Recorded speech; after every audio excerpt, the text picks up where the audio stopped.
একটু শান্তিতে থাকবে। কিন্তু আজকাল দেখছি কারোরই বিশ্রাম নেই, তোমার আমার কারোর বিশ্রাম নেই। কতদিন মস্তের লোকে এত মানুষকে নিয়ে আসতে হচ্ছে কেন?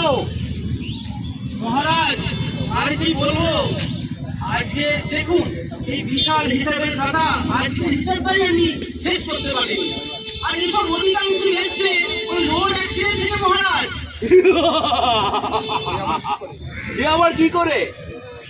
কেউ হেলমেট ছাড়া গাড়ি চালাচ্ছে মহারাজ, কেউ আবার সিট বেল্টই বাঁধছে না, আবার কেউ নেশাগ্রস্ত অবস্থায় সেই গাড়ি চালাচ্ছে, আবার কেউ দেখতে পাচ্ছি মোবাইল ফোনে কথা বলতে বলতে ওই মোবাইলের স্ক্রিনের দিকে তাকিয়ে কথা বলছে এবং সেইভাবে গাড়ি চালাচ্ছে।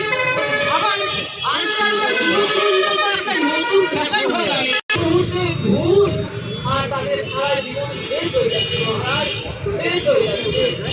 ভদ্রলোকে তাও কি ওদেরকে বোঝায় না? ওটা শুধু বার্তা দিচ্ছে, কিন্তু এই যতদিন মানুষ নিজেকে নিজে সাবধান হবে না ততদিন জীবনের মূল্য বুঝতে পারবে না।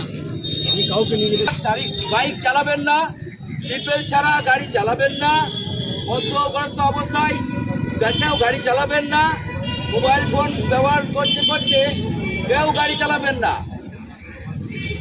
স্পিড গতিতে এবং ওভারটেক করতে কেউ গাড়ি চালাবেন না। ট্রাফিক সিগন্যাল ও নিরাপত্তাভাবে মেনে চলুন।